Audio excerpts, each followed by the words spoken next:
नमस्कार, मैं हूं रजनीश यादव। आप देख रहे हैं प्रभात खबर। हम इसमें मौजूद हैं लखनऊ विश्वविद्यालय में। यहाँ छात्र संघ बहाली के लिए तमाम सारे छात्र हैं जो भूख हड़ताल पर बैठे हुए हैं। हम उनसे बात करेंगे कि क्या कुछ उनकी मांग है, क्या कुछ आपकी मांग है और भूख हड़ताल करने की क्या ज़रूरत पड़ी है। देखिए, हमारी मांग है कि जो 17 सालों से जो एक कहा गया है विश्वविद्यालय में राजनीति की सीढ़ी कही गई है, या फिर छात्र हितों का लगातार 17 सालों से दमन हो रहा है, उसके लिए हम लोगों ने 15 नवंबर 2022 से आवाज़ उठाई कि हाँ, छात्र संघ चुनाव विश्वविद्यालय में बहाल होना चाहिए। उसके लिए हम लोगों ने विश्वविद्यालय एवं संबद्ध महाविद्यालयों में अभियान चलाया छात्र संघ बहाली के लिए, लोगों को जागरूक किया। उसके बाद जो लोग जागरूक हो गए उनका हस्ताक्षर लिया गया। 5000 से ज़्यादा हम लोगों के पास हस्ताक्षर हैं, जिसके बाद बात ना सुनते हुए 4 से 5 बार हम लोगों ने ज्ञापन दिया है कुलपति जी को, कुल सचिव जी को, प्रशासन को, कि हाँ, छात्र संघ चुनाव बहाल किया जाए। और अगर कोई रोक लगी है तो हमें ये बताया जाए कि विश्वविद्यालय चुनाव कराना चाहता है। हमारी सीधी मांग इतनी है कि विश्वविद्यालय चुनाव कराना चाहता है, ये हमें लिखित में दिया जाए, मौखिक में नहीं। उसी के तहत 9 तारीख को हम लोगों ने कुलपति जी को ज्ञापन दिया कि हाँ, चुनाव कराया जाए। नहीं माने 7 दिन का टाइम दिया गया था कि 7 दिन में अगर चुनाव की कोई भी ऐसी प्रक्रिया ये नहीं करते हैं तो हम लोग अनिश्चितकालीन धरने पे बैठ जाएंगे, जिसके तहत हम लोग अनिश्चितकालीन धरने पे 16 तारीख से बैठ गए। जब हमारी मांग अनिश्चितकालीन धरने से भी नहीं बनी, कोई नहीं सुनने वाला हुआ, तो हम लोग कल दिनांक 1 तारीख से, आज दूसरा दिन है भूख हड़ताल का, भूख हड़ताल पे बैठ गए। हमारी सिर्फ़ और सिर्फ आपके माध्यम से भी हम लोग ये बताना चाहेंगे, 12 लोग भूख हड़ताल के लिए बैठे हुए हैं। मांग हमारी सिर्फ़ और सिर्फ इतनी है कि लिखित में हमें दिया जाए, क्योंकि हम भी जानते हैं, हम भी पढ़े लिखे छात्र हैं, कि प्रोसेस लंबा है। अगर कोर्ट से भी कुछ ना कुछ मामला फंसा है तो उसके लिए लड़ाई हम लोग लड़ेंगे, लेकिन विश्वविद्यालय अपना जो एक दोहरा चरित्र न दिखाते हुए एक अपना सीधा एक सिनेरियो बताए कि लिखित में कि छात्र संघ चुनाव विश्वविद्यालय कराने में कोई दिक्कत नहीं, बस कोई दिक्कत नहीं। तो क्यों जो विश्वविद्यालय प्रशासन वो नहीं दे रहा है लिखित में कि छात्र संघ चुनाव। विश्वविद्यालय प्रशासन केवल बहाना बना रहा है, यहाँ छात्रों को भ्रमित कर रहा है। वो लिखित में देना नहीं चाहता, क्योंकि उनकी मानसिकता ही नहीं है कि चुनाव हो जाएगा तो उनके ऊपर सवाल करने वाला एक छात्र पैदा हो जाएगा। इसीलिए वो चुनाव नहीं कराना चाहते। आज दूसरा दिन है, छात्र भूख हड़ताल पे बैठे हैं। एक बार कुलपति साहब हम लोग से मिलने तक नहीं आए हैं। छात्र संघ चुनाव क्यों जरूरी है।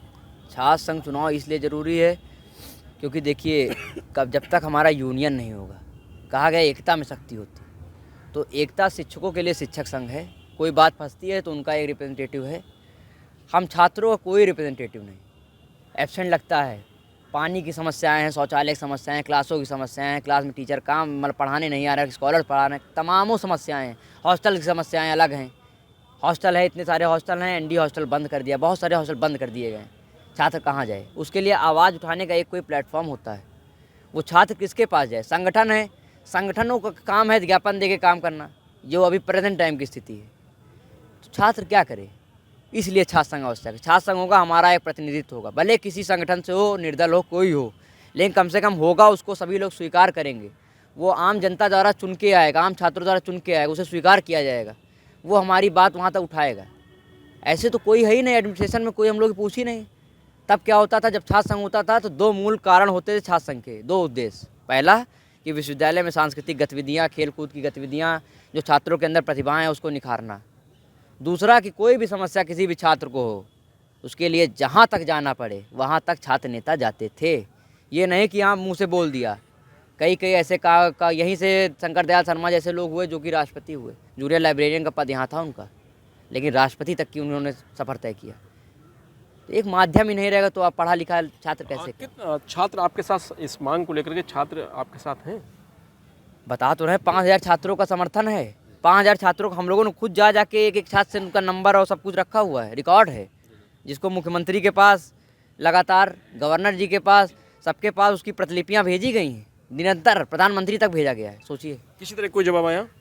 प्रधानमंत्री कार्यालय से एक बार फ़ोन आया था, तो उनको यहाँ की यथा स्थिति जो थी उस समय की तानाशाही, उसके बारे में अवगत कराया गया था प्रधानमंत्री कार्यालय में, लेकिन कोई उसके बाद कुछ निर्णय नहीं हुआ। तो ये जो आपके अनिश्चितकालीन धरने के बाद अब भूख हड़ताल शुरू हो गई है, तो ये कब तक जारी रहेगी? अनिश्चितकालीन ये भी है, बोर्ड लगा है। नहीं, वो तो ठीक है, हाँ। लेकिन प्रशासन जब नहीं ध्यान दे रहा है तो ये तो फिर हम लोग शहीद होने को तैयार हैं। विश्वविद्यालय धरती के लिए शहीद होने को तैयार। कई छात्र नेता पीछे जो हैं जो पूर्व रहे हैं वो शहीद हुए हैं इसी विश्वविद्यालय के लिए। उनके पीछे मूर्तियाँ लगी हैं छात्र संघ भवन के, वो भी शहीद हो गए तो उन्हीं के वंशज हम लोग भी हैं, हम लोग भी शहीद होने में पीछे नहीं हटेंगे, ये सीधी बात।